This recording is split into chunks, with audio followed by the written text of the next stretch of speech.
Ahojte. Niektorí z vás chodia na hudobnú po škole, iní by na nástrojnej hrách chceli a ďalší z vás práve pozerajú do mobilov. Haló, počúva ma niekto vôbec? Ja osobne chodím na klavír, no v následujúcom seriáli vám postupne predstavíme všetky nástroje orchestra. Rozhovormi s profesionálnymi hudobníkmi vás budem sprevádzať ja, Toby.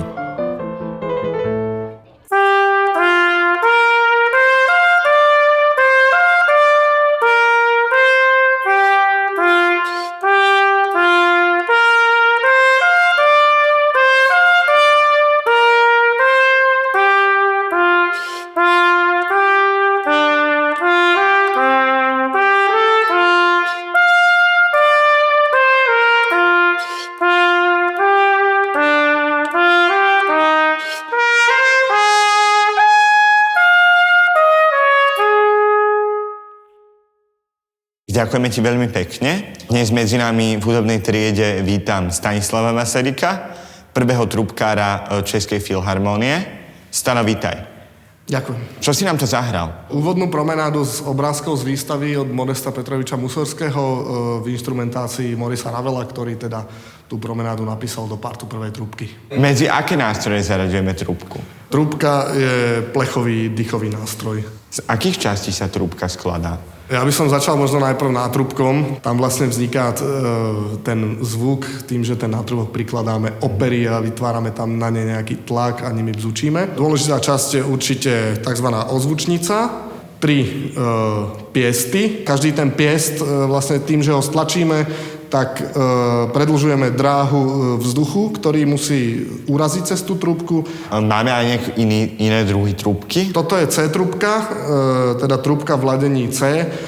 Je to asi najbežnejší nástroj, ktorý, povedzme, prvý trúbkár v orchestri používa.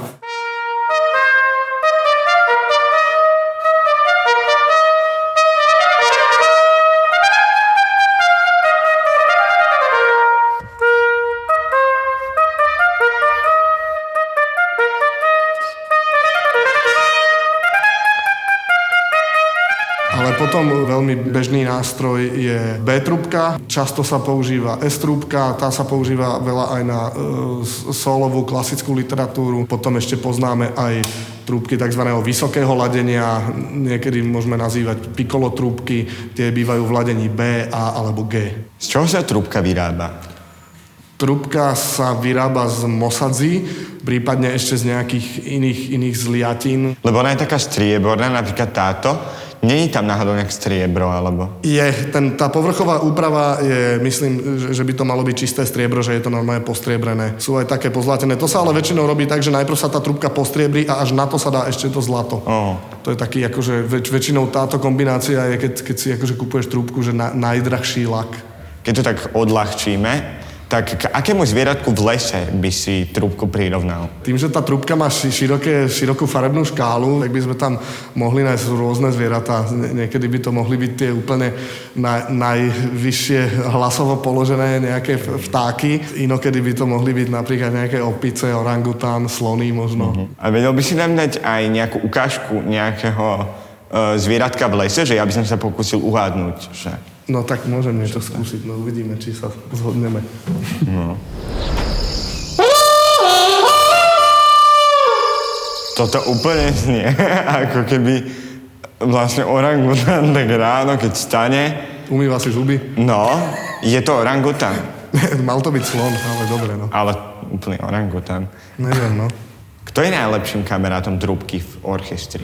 Ja si myslím, že trúbka by mala mať v orchestri veľa kamarátov, ale v prvom rade by to mali byť ostatní členovia trúbkovej skupiny. Rovnako celá trombónová sekcia lesných rohov. Rozhodne by sa mala trúbka kamarátiť s tým pánmi, ktoré väčšinou sedia blízko za trúbkami. Výnimočne sa trúbka môže kamarátiť aj napríklad so solovou violou, ako napríklad v 5. Mahlerovej symfónii. V akých iných žánroch okrem klasickej hudby sa trúbka vyskytuje? Vzhľadom na veľkú zvukovú flexibilitu trúbky je možné ju využiť v rôznych hudobných žánroch. Pop, dýchovka, filmová hudba, ale aj jazz.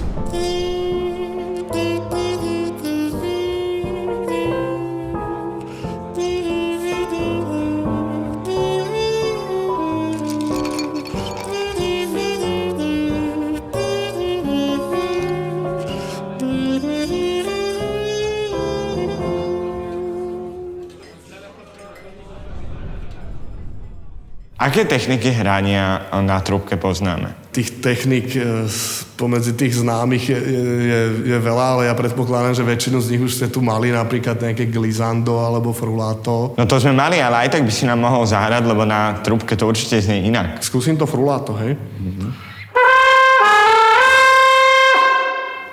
To naozaj znie tak inak. Alebo ešte mi napadá takzvaný shake alebo lip trill. Wow, no a to ako si dosiahol? Buď to robíš jazykom, ktorým veľmi rýchlo kmitáš, takzvané ja. Hej, tým proste rýchlo meníš tlak v tej trúbke. Alebo sa to dá robiť tak, jak som to robil teraz, že si vlastne rukou vlastne tú trúbku prirážam ako keby k puse a týmto vlastne tak ako keby preskakuje. Je to skrátka preskakujú tie alikvóty medzi sebou, hej.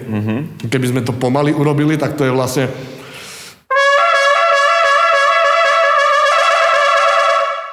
Môžem skúsiť napríklad nejaké dusítko. Tuto máme... Wow.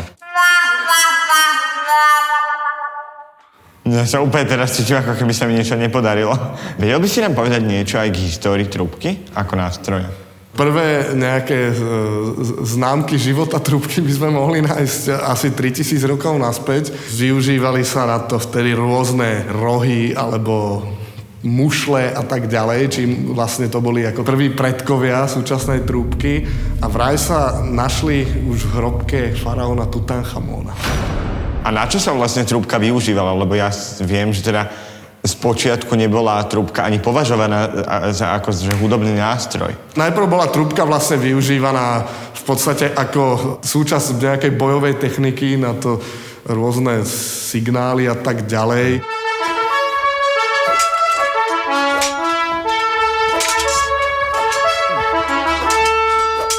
Potom sa to už začalo troška meniť, začali tí panovníci tú trúbku využívať na rôzne vyhlasovanie nejakých oznamov. Každý ten panovník mohol mať vytvorenú tú takú svoju nejakú zvláštnu fanfárku.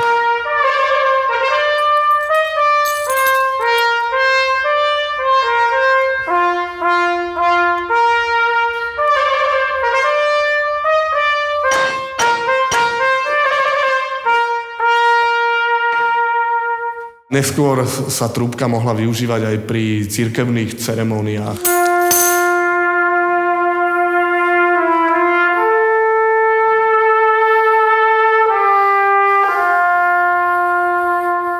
Týmto procesom sa tá trúbka vlastne nejakým spôsobom kultivovala. No a celé to vlastne vyvrcholilo asi tým, že v období klasicizmu trúbka už sa stala pevnou súčasťou orchestra a dve trúbky spolu s tímpánmi tvorili takú rytmicko-harmonickú kostru. Akých poznáme takých známych hudobných skladateľov pre trúbku? Z tých skladateľov, ktorí písali pre solovú trúbku, nesmieme zabudnúť určite na Jozefa Haydna, Michaela Haydna, Johana Nepomuka Humela, Georga Filipa Telemana.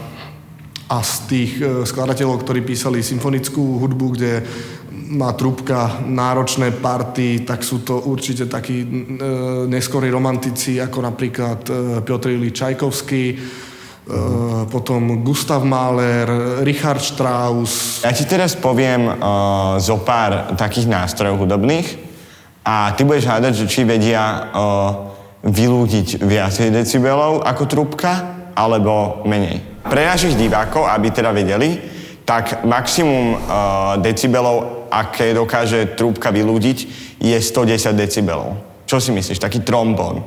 Viac alebo menej? Myslím, že asi možno decibelov viac, ale myslím si, že nepríjemnejšie je sedieť pred trúbkou, než pred trombónom. Máš pravdu?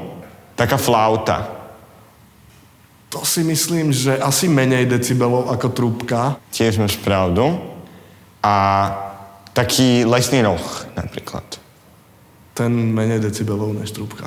Súhlasím. Máš aj nejaký taký smiešný príbeh, nejakú takú pikošku zo života trúbkára? Raz sa stalo, že ma postava kráľa v opere Salome oliala vodu, lebo on tam robí také akože tam pije vodu alebo niečo a rozlieva to. Proste troška sa netrafil, tak niečo som schytal aj ja. Raz sa nám stalo pri nejakom detskom predstavení v historickej budove Slovenského národného divadla, že nejaké deti, čo sedeli nad nami v lóži, tak po nás hádzali soletky. Keby som chcel začať hrať na trúbke, môžem sa prihlásiť priamo na trúbku, alebo potrebujem mať nejaký prednástroj? Najmä u malých detí je dobré, keď si dajú napríklad taký 1 rok zobcovú flautu. Na tú zobcovú flautu sa skrátka naučíš rytmické hodnoty, naučíš sa čítať noty, naučíš sa nejakú koordináciu prstov s jazykom, s dýchom. Rád by som si vyskúšal zahrať si aj ja na trúbke. Bolo by to možné? Určite to je možné, určite. Samozrejme s iným nátrubkom. Môžeme to skúsiť? Wow, ešte mám aj svoju vlastnú trúbku. Hej, je len tvoja. Tuto daj tento prst, hej? Takto. Toto daj preč tú ruku. Tento palec daj tuto, do tohto. No. Hej, tieto 2 môžeš mať tuto takto dole. Tu si daj malíšek druhej. Ne, tu za to. No a tieto 3 prsty na klapky. Wow. Ideš, držať to už vieš. Ne, pery daj spolu, no. Čakaj.